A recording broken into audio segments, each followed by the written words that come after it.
మీరు అన్నారు కదమ్మా, ఇది కూడా చాలా సెన్సిటివ్ క్వశ్చన్. నేను అడగాలి అని ఉన్నా కూడా సెన్సిటివ్ క్వశ్చన్స్ నేను మామూలుగా ఎవరిని అడగనమ్మా. అడగచ్చు.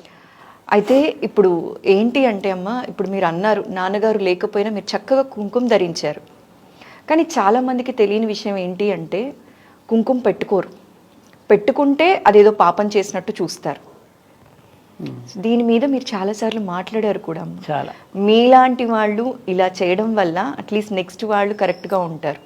అది ఆదర్శంగా తీసుకోవాలి. మంచి ప్రశ్న వేసావు నువ్వు అనుకోకుండా. దీనికోసమే నాన్నగారు ఇదైపోయినటువంటి 2-3 నెలల సమయంలోనే కంచి నుంచి నాకు 2 పండితులు మిడ్నైట్ 11 గంటలకు వచ్చారు. ఓకే. వచ్చి నాకు కుంకుమ విభూతి ఇచ్చి శంకరాచార్య పంపించారు, ఇది మిమ్మల్ని ధరించమని తమిళ్లో చెప్పారు. ఈ కుంకుమ మీరు శివగామి, మీరు కుంకుమ ధరించడం వల్ల మిగతా స్త్రీలందరూ కూడా ధైర్యంగా పెట్టుకుంటారు అని మీకు పంపించారు స్వామి అని చెప్పి నా దగ్గర ఆ వీడియోస్ మీకు పంపిస్తా, వీలైతే మీరు చూడండి. ఖచ్చితంగా అమ్మా. అది ఎందుకనంటే అమ్మా, ఇది ఎక్కడా కూడా లేనటువంటిది. శాస్త్రంలో ఎక్కడా కూడా మంగళసూత్రం మెట్టెలు తీసేయమన్నారే కానీ కుంకుమ ఇవి వాడకూడదని చెప్పలేదు. ఒకటమ్మా, ఇంకోటి అది కూడా అడుగుతున్నా నేను ఒక క్వశ్చన్. మంగళసూత్రం విషయం కూడా, మంగళసూత్రం కట్టేటప్పుడు వరుడు ఏమని అంటున్నాడు, నువ్వు 100 ఏళ్ళు జీవించు అంటున్నాడు.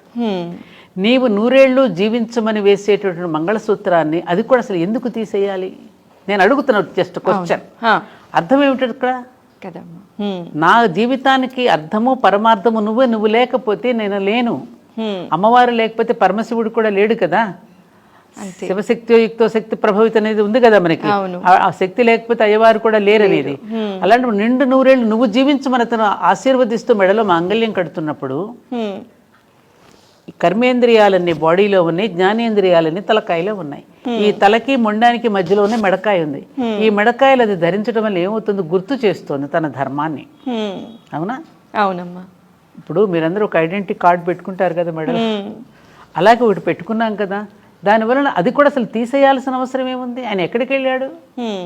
ఇది ఎవరినైనా నాకు ఆన్సర్ చెప్పమనండి. ఎక్కడైనా ఉందా? నాకు ఇలా ఏ శాస్త్రంలోనే ఉందా? శాస్త్రం చెప్పిందట, ఇది మాత్రమే తెలుసు, ఏ శాస్త్రమో తెలియదు. వేదాలలో ఋషులు ఎక్కడ చెప్పలేదుగా. ఋషులు చెప్పింది మనకి ప్రమాణమా, మనుషులు చెప్పింది మనకి ప్రమాణమా? ఓకే.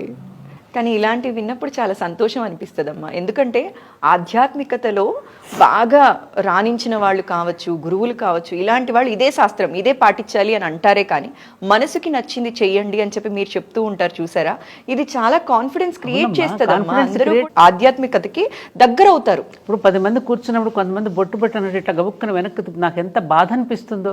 10 మంది మీద అమ్మాయిని అవమానం చేసినట్టేగా. ఆమె ఎందుకు అలా కనపడాలి? అసలు లేనట్టుగా ఎందుకు కనపడాలి? అంటే ఇతరులు ఇంకొక రకంగా చులకనగా చూసి వాళ్ళు ఇంకో అవకాశం తీసుకోవడం కోసమా? మగదిక్కు లేరు అనుకున్నప్పుడు వాళ్ళ మీద దాడి చేయడం కోసమా ఇదన్నీ ఎందుకు పెట్టారు? ఇది కరెక్ట్ కాదు కదా.